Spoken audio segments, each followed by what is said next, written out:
Hello, hello. Welcome to another episode of Northern Lights. I'm your host, Tanner, joined today by Steve and Jordan. Hey, guys. What's up? Welcome back. It's February. Happy to be back in the Seed and Sesh studio. Welcome back to Dabbler Depot. Yeah, it's a good week, guys. It's a great week. It's a great week to do some great stuff. Mm-hmm. Absolutely. Say. Yeah.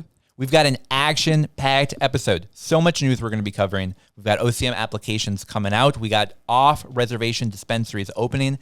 And we've got a new NPR article that I'm excited to dig into and talk about some fun stuff happening around the country. A little bit later, we've got an interview with Brian Jones. Steve, that was a great conversation. I actually just got a chance to listen to it. So excited for you all to listen to that in a little bit here. And then at the end, of course, we got the high note. I gotta say, every week. Honestly, a little spoiler. My high note was that conversation with Brian. Wow. Ooh, all right. Let's jump into it. Tanner, how you doing? I'm doing well. It's been a busy week, that is for sure. But I'm happy to be here. I think we got a lot to cover, and it just feels good. It feels good to have a lot of cannabis news. That's for sure. I feel like we're getting close. We're about to jump off the diving board.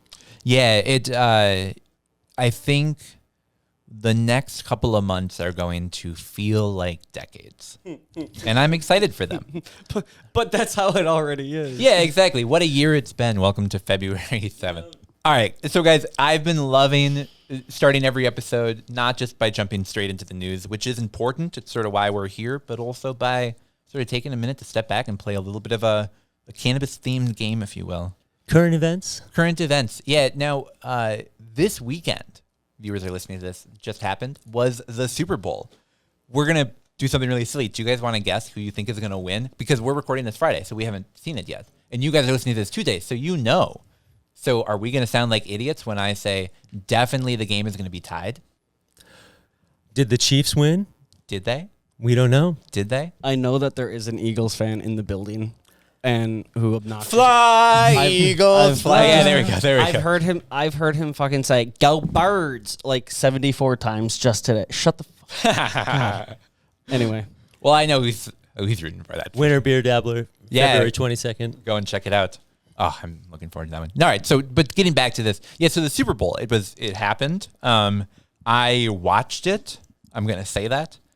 It's Friday. I at least watched the halftime show. Yeah, absolutely. Kendrick Lamar was out there. I'm excited to see that one.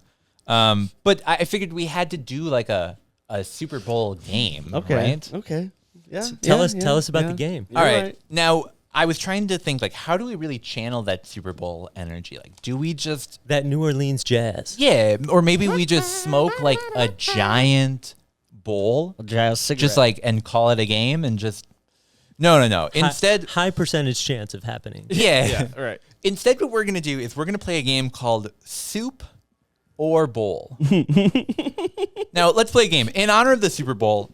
We're going to play the time-honored game of Soup or Bowl. You guys are going to hear reviews that were written online, and you have to determine if they were written about soup or a bowl of weed. The one at the end with the highest number of points will be the winner. We have no idea what's happening. Yep. In fact, sometimes you guys get to see like the description of the game or the title beforehand. It just said Super Bowl. So here we go. So I had an idea, and I'm entirely incorrect. So it's the Tanner, the meme of the train, and I think I know what's happening, and then it's soup or bowl. So you're gonna hear a review. You might also hear whether it's a 5-star review or a 1-star review, and I want you to tell me, is this a review about soup, a bowl of soup, or is this a review about weed? So for example, if I say mildly buttery, but also brings a white pepper garlic to it. Am I describing weed or am I describing a bowl of soup? I don't know, Jordan. Is he?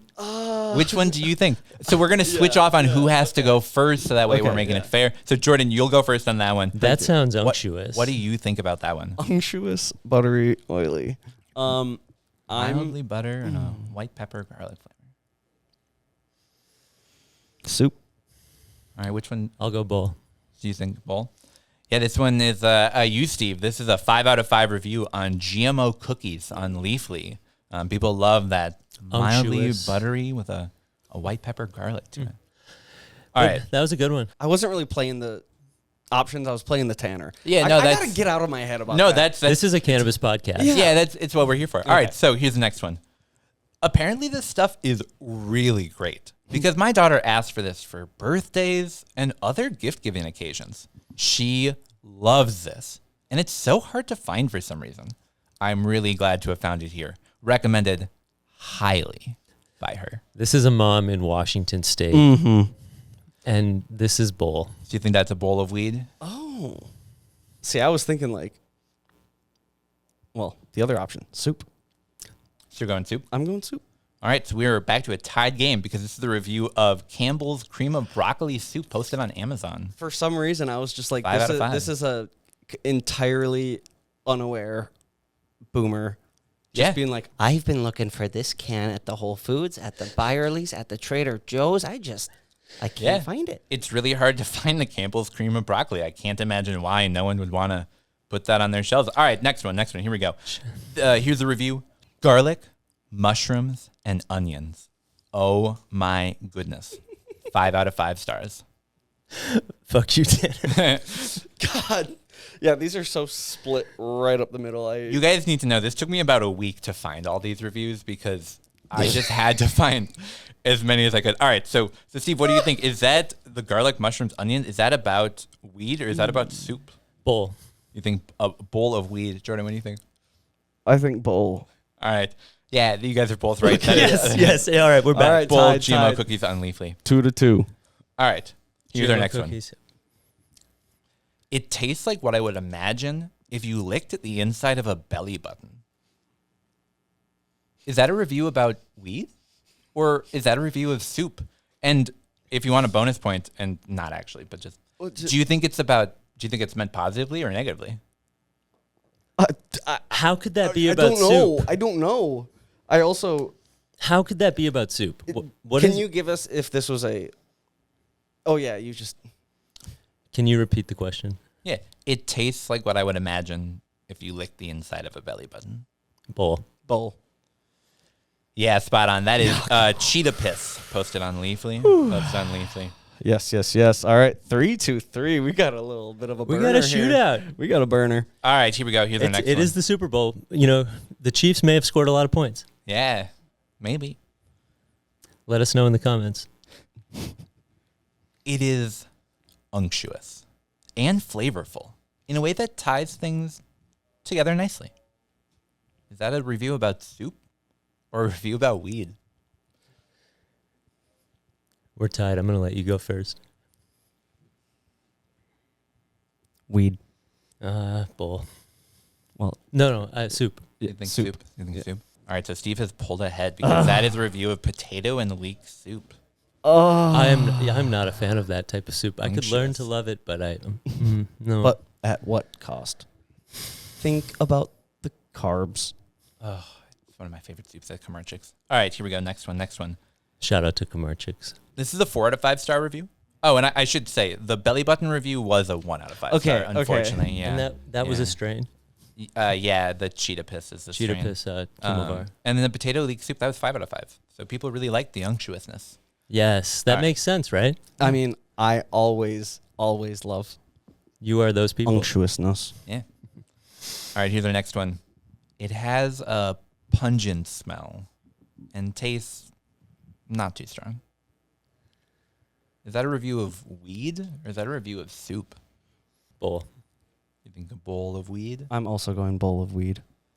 All right. Yeah, that is a review of cheese, the cultivar posted on Leafly. We've only got 2 more here. So our 5-4. Yeah, bad guys. I'm glad someone's keeping track. Yeah. All right. I'm always aware when I'm losing. Yeah. All right.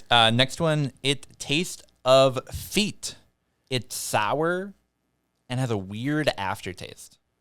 Is that a review of weed or is that a review of soup? How could that be of soup? But that's the thing. It's Tanner. Think about it. It's Tanner. He's a game meister. We need to sing more on the show. Do we? Maybe we feel that way, Steve, but we were Grammy nominated last season. We were Grammy nominated last season, but that wasn't for our show tunes. Yeah, that's true. It was for that rap that we did. I'll go bowl. All right, you're going bowl of weed. What did that last one start with? Just read the first part of it. It tastes of feet. Yeah, I'm going soup. All right. So you were 1 point ahead, and now we are back again tied because that is soup. It's the Harvest 2000 hot and sour soup. All right, so now here's our tiebreaker one. Oh my God. We're in double overtime. We are in double overtime. Final review. Not worth the money. A joke. It's no better than the ones that less expensive. Bull.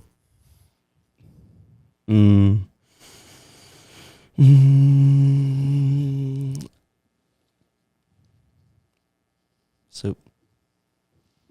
Well, that was a 2 out of 5 star review of Maruchan's ramen chicken instant noodles. Meaning our winner is, in fact, Producer Jordan. Congratulations, Jordan. From the Dabbler Depot studios. Incredible. You have won this year's Soup or Bowl. You can go around and use that as bragging rights. This year, when you go to a Super Bowl party, you can say, I don't need to watch because I already know who won. It was me. I won Soup or Bowl. And I'm the only winner that matters. And you're the only one who knows. Yeah. Wait. You're the first person to find out that you won. You won the Super Bowl. Yeah, this is like when the I'm going to U.S. Disney won World. the Olympics, and we didn't know over here for hours because it was delayed. So over the next 3 days, we just get to live with this joy. I'm riding this one through the abysmal loss that we all are going to experience while watching that Super Bowl, except for the halftime show. Jordan, this is the win you needed. This is honestly, after the week we've had, yep, I'll take it. Thank you. Yeah. Well, I imagine the Super Bowl is probably going to be pretty similar, which is where it's going to be neck and neck up until the end that someone wins because they can properly identify super views. No, guys, thank you truly for playing that game. That was absolutely a stoned idea come to life, and glad that we can now say we've played Super Bowl. I want to know which games you come up with that aren't stoned ideas. What do you mean? Because, it's funny that he just has to distinguish, like, oh, this is a stoned idea, but I feel like he said that about every... Oh, when I was a social studies teacher, I came up with a board game called Win the Governor's Mansion. It was based upon Monopoly, where you go around and you have to win enough votes to be able to win the Governor's Mansion. Mm-hmm. My favorite one was there was one tile that you landed on that was a lutefisk candle. And if you landed there, it sent you back like 8 squares. So it makes sense. Yeah, but that was one of my sober game ideas. Of course, yeah. It sounds like for the kids. Responsible, professional. For the kids. Yeah. Yep. Well, guys, it was a busy week in the studio. You know, we had a lot of games that we were playing, but of course, it was a busy week over at OCM as well. The Office of Cannabis Management. Yeah, well, should we jump into this week's news? So we are at the precipice, standing at the doorstep. We are, walking through the arches. Martin Luther King Drive. Absolutely, yeah. Whatever metaphor, analogy, visualization that you want to use, we are mere moments away from applications actually really going out in that first round of general and social equity licensure, which is pretty exciting. We had sort of the excitement of pre-approval, and then that was sort of rolled back a little bit. But now the excitement is here yet again, and I'm excited. There are many folks looking to become applicants. Yes, there are. And we are here. So we got to timestamp this so that people know. We're recording on the 7th of February. But it's coming out on the 11th of February. Exactly. Those applications, that window opens very shortly here in just about a week from when the episode is released. And this is the last episode before those applications open up. So listen up. And as of our recording, we don't know what those applications look like. Huh. Yeah, they haven't yet released what that application is. We can assume, I don't think it takes a legal expert to assume that it's probably going to be pretty similar to the pre-approval round. Sure. The statute that they're driving it from is pretty similar, so we can expect them to be pretty similar. But I will say, I was certainly hoping that for people that were going to be applying this round, they were going to be given more than just a 7-8 day window to start their application. Mm-hmm. No, this is just 30 days. Yeah. So you are going to have 30 days from the day that that application comes out to the date that it needs to be turned in by if you want to be considered for round one. They're looking for sprinters. Uh-huh. They definitely are. And sort of like how we saw during that pre-approval round where it's a hurry up and wait, hurry up, wait, hurry up, wait. Mm-hmm. It's seeming like this is going to be pretty similar. So we should clarify that cannabis event organizers license are actually not going to be part of this first initial round. They want to get people producing cannabis first, getting those retail stores situated. They're also not going to be doing hemp edible manufacturing or retailer during this round. That's coming in the fall.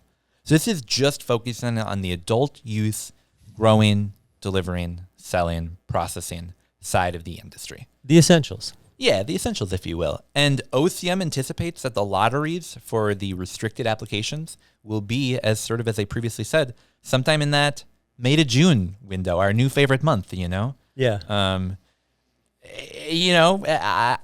I'm at least excited to see them continue to sort of hold to that line in the sand. Lotteries. You're going to have that happen. But we're also going to have people that are operating outside of those lottery caps. Okay. So there are some business types, micro businesses, wholesalers, transporters, testing facilities, delivery businesses, and medical combination businesses that are not at all being tied to those caps. As Fred Durst once said, Jordan, they are rolling. What? Keep rolling. And we got to keep it rolling. See, we're getting that Grammy. We're getting it happen this season. But they're going to be reviewed on a rolling basis, as Steve was saying, where we could potentially see that happen really quick turnaround. Those applications are submitted. If it's an uncapped category, we could see, and I want to read from their timeline because I want to make sure that I'm getting this all correct. So they say that if it doesn't involve the lottery, that they can do those final steps as soon as they're deemed qualified. Yeah. So someone looks at their application, they goes, yep, this is approved. If it's an uncapped category, instead of it going and sitting at someone's desk like it did during pre-approval, which it was a lottery, so that makes sense, this will then just go back to that person. They'll get a notice saying you're approved. Which is really exciting because that means that May-June timeline for lottery means that we could actually have licenses already in people's hands by the time that happens. Yeah. In fact, they specifically are talking about the people that were approved during the pre-approval round that opted to stay in, 211 applicants in total. They suspect that soon after the initial application window opens, not closes, but opens in just a couple days here, they'll receive instructions for completing the final steps of getting that license. Yeah. So we could have people, by this timeline, perhaps by the end of March, able to receive licenses. And they are a third of the 648, and so this would make a significant difference. Absolutely. It's not the head start of pre-approval early cultivation that was written into statute, but it would be an early start for these people that made it through that initial round. Especially given the cycle of growing cannabis. Yeah. That's such an important one that we've touched on before, but I think we should touch on again because we have these licenses issued. Someone gets that retail license. They're really excited to go. They got their storefront. They're going to hang up their sign. Look, I'm approved. Wow. Where's your product? Oh, well, it's still in seed form. So you just have to wait, a good 6 months, and hopefully then you'll have product ready to sell, unless you're working through the tribes or a medical company. More to come on that as rules and compacts are signed. But we've got a long timeline of when this will happen.